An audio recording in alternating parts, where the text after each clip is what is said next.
This is Inspections Online by MC System Software, LLC. Let's begin with Inspector Jess. Inspector Jess has just completed an inspection in the field. She has already taken photos and now she can email the inspection report to the customer. Let's examine what Jess did more closely. This is what Jess is seeing on our screen. Up at the top, we have the site address, then we have the block and lot, and the type of inspection. In this case, it's a CCO.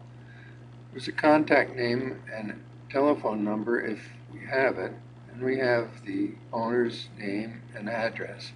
Down here, the result, in this case, it was a fail. Then we have the date scheduled, which was January 8th, 2014, and date inspected. Now, there's no abate by date, and we can put in a standard just by doing that. So it's due now for February 7th, 2014. It's the initials, the number of inspections, we'll make that 1. And any instructions, key under mat or key under flower pot, whatever you want to put in there. These are the different violations that have been put in. We can take a look at the violation by clicking here. We see that this is the violation from the code, and here's how the code applies to this particular situation. Now, if we want to insert a new violation, we might put it in here, and let's say we'll look one up. I don't know what, let's take weeds, that's an easy one. Choose that, and here, cut your grass. And we'll save it. And there we have cut your grass somewhere. There it is, cut your grass.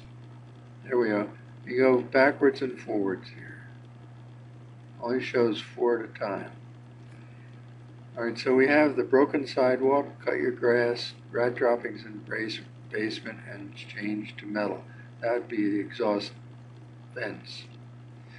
Down here we have some allowable occupants. Some school districts like this recorded, some towns like it recorded. It's not a necessity, but it does help the cops if they ever want to find someone. The occupants never disappear from the record. They're made inactive, but generally speaking, you can trace someone through the occupants lookup.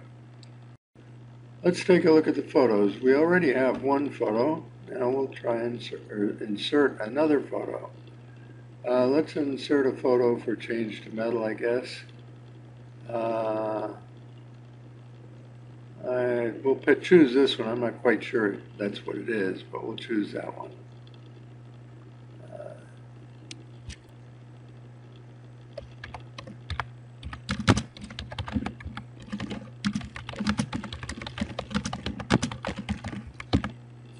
That should do it.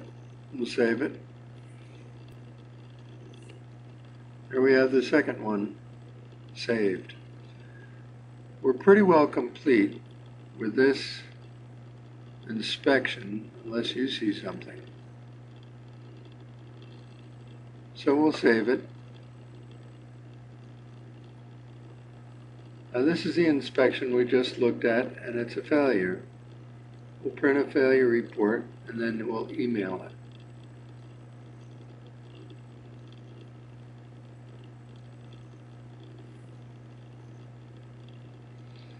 Ordinarily, this email would be completed in the office and they'd have it ready for you. It would show up there.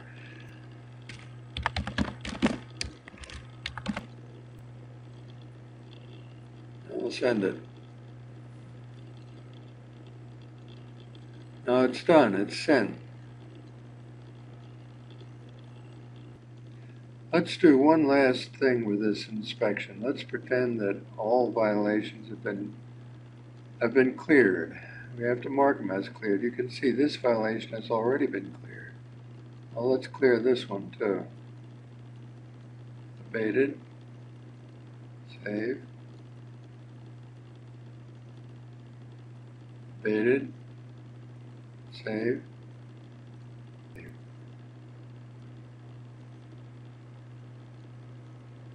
We really didn't have to mark them all as abated, but it is a convenience so that when you go back to re-inspect a property, that you're aware that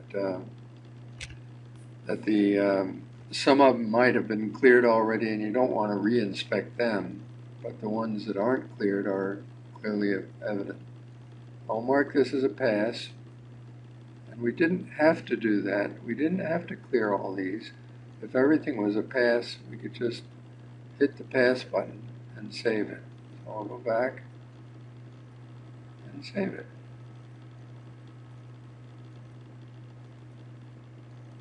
Now that inspection is marked as a pass. I think that's all we have for today. We're a little over 4 minutes, and I like to keep the videos at 4 minutes. So I'll say goodbye.